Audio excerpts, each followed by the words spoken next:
जय हिंद। ये video specially होने वाली है यूपी पुलिस कांस्टेबल 32,679 वाली वैकेंसी के लिए। जो भी साथी इस वैकेंसी का फॉर्म भरे हैं और इसकी तैयारी कर रहे हैं, तो आपके लिए एक चीज़ यहाँ पहले ही बताता चलूँ कि भाई कभी भी अपनी तैयारी, जैसे कि मैं पहले भी आपसे कहता आया हूँ, टॉपर बनने के लिए मत कीजिए। टॉपर बनने की होड़ में आपका माइंड इतना प्रेशर में आ जाता है कि फिर आप सिलेक्शन के लिए जो ज़रूरी है वो भी नहीं पढ़ पाते हैं, क्योंकि आपके ऑनलाइन टीचर्स ने या ऑफलाइन टीचर्स ने आपके दिमाग में ये बात घुसा दी होगी कि हम आपको टॉपर बना के छोड़ेंगे, और फिर वो आपको इतना कुछ पढ़ाने की कोशिश करेंगे कि जो आपको सिलेक्शन लेने के लिए ज़रूरी था वो भी आप नहीं पढ़ पा रहे हैं, क्योंकि हमारा दिमाग है इतना तो भरा नहीं जाएगा। और फिर इतना वक्त नहीं है कि आप 4 महीने में टॉपर बनने के लिए तैयारी में लग जाएं और टॉपर बन जाएं। तो भाई मेरा तो कहना यही है कि अपनी तैयारी ऐसी कीजिए जिससे आपको फाइनली सिलेक्शन मिल जाए और फाइनल लिस्ट में आपका नाम, रोल नंबर आ जाए और आप सिलेक्ट हो जाए। तो इस लेवल की अपनी तैयारी कीजिए। और साथियों, तैयारी के लिए आपको वो ज़रूरी पढ़ना है जो आपके एग्ज़ाम में पूछा जाना है। और वो कैसे पता लगेगा? वो पता लगेगा पिछली साल के पेपर्स का मॉडल देख के। ये जान करके कि यूपी पुलिस कांस्टेबल का जो पेपर आता है तो उस पेपर में किस सब्जेक्ट से किस तरह के क्वेश्चंस और किस टॉपिक से ज़्यादा और किस से कम क्वेश्चंस पूछे जाते हैं। इस वीडियो में मैं बात करने वाला हूँ आपके रीजनिंग को। देखो साथियों, कुल 150 प्रश्न का आपका ये पेपर होने वाला है।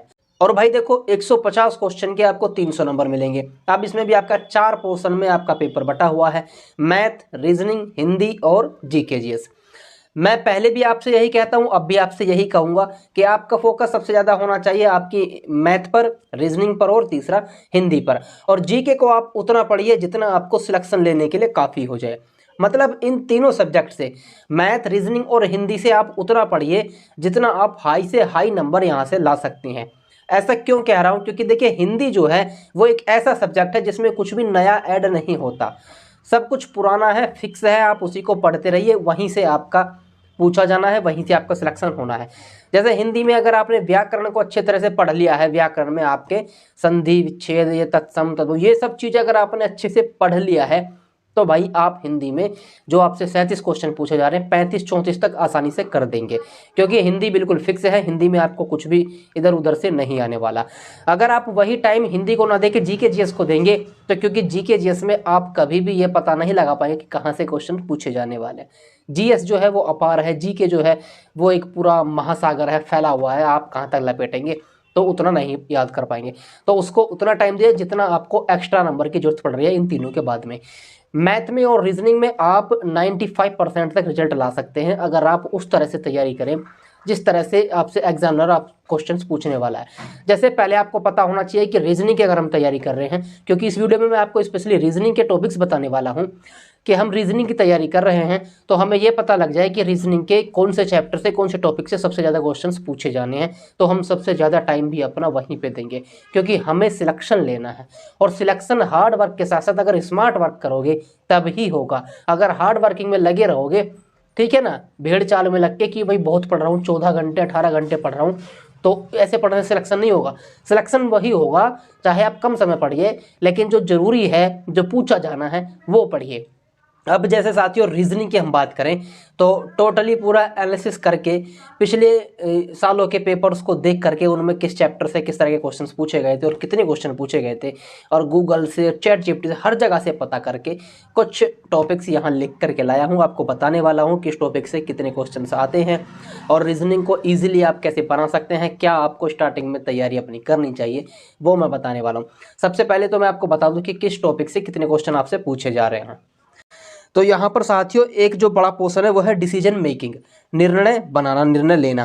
तो डिसीजन मेकिंग के 8 से 10 क्वेश्चन एवरी पेपर में पूछे गए हैं। जो अब से पहले पेपर हुए 8 से 10 क्वेश्चन आते हैं डिसीजन मेकिंग के। इसको वीकली मत लेना, इसको कमजोर मत लेना, इसको पावरफुल तरीके से तैयार करना।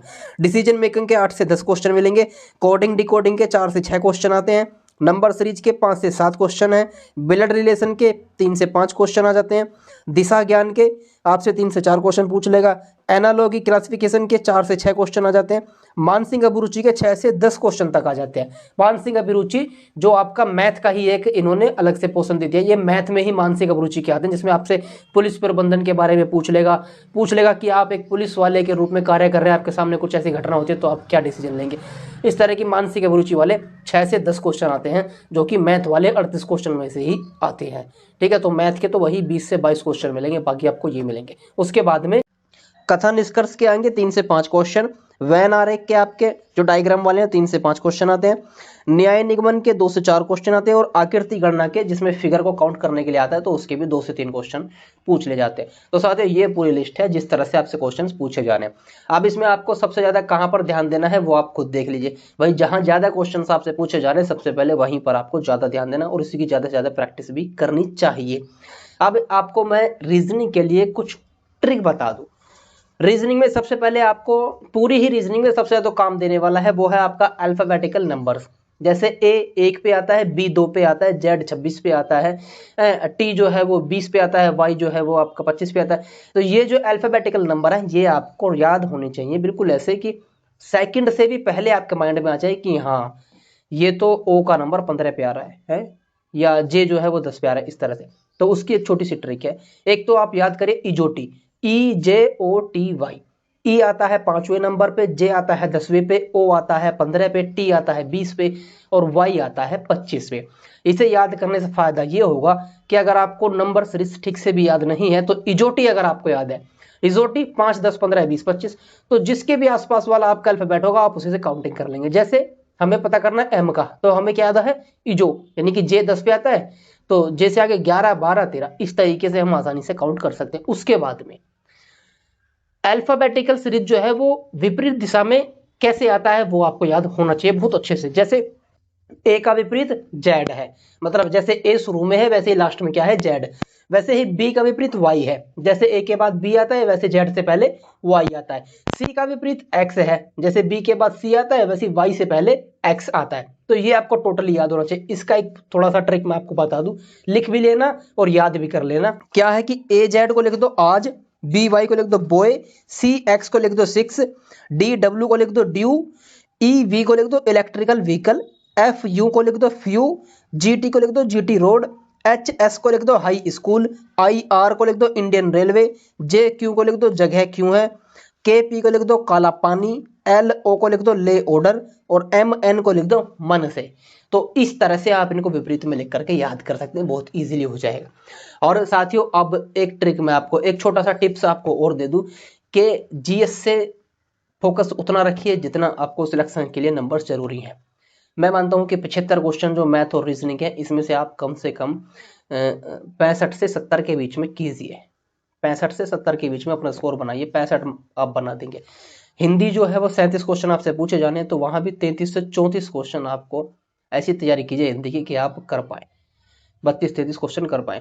मतलब इन तीनों से ही आपको जो आपका स्कोर है वो लेकर के आपको जाना चाहिए 100 पर। 100 क्वेश्चन इन तीनों से ही आपके कंप्लीट हो जाए, इस तरह की आपको तैयारी करनी है। उसके बाद में जो आपका जीएस वाला पोर्शन है, जीके जीएस वाला, तो वहां से आपको 20-25 क्वेश्चंस की तैयारी करनी होगी। और उसमें से भी आपको कौन कौन से पॉइंट्स हैं जिनसे आप इजीली नंबर अचीव कर सकते हैं, तो वो मैंने पिछली वीडियो में आपको आसानी से बता दिए थे और काफी सारे बच्चों की समझ में भी आ गए हैं। जैसे आपका पॉलिटी पर अच्छे से ध्यान दे लो। पॉलिटी में आपका जो संसद का संरचना है उससे ज्यादा पूछे जाते हैं, मूल अधिकार है उनसे पूछे जाते हैं। ये सब चीजें याद कर लो तो इन्हीं से आपके क्वेश्चन आ जाएंगे।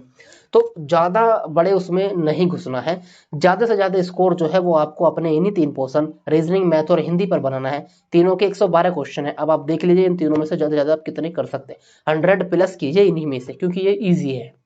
और उसके बाद में जीके जीएस से जो आपको पासिंग मार्क्स हैं वो दिलाती है।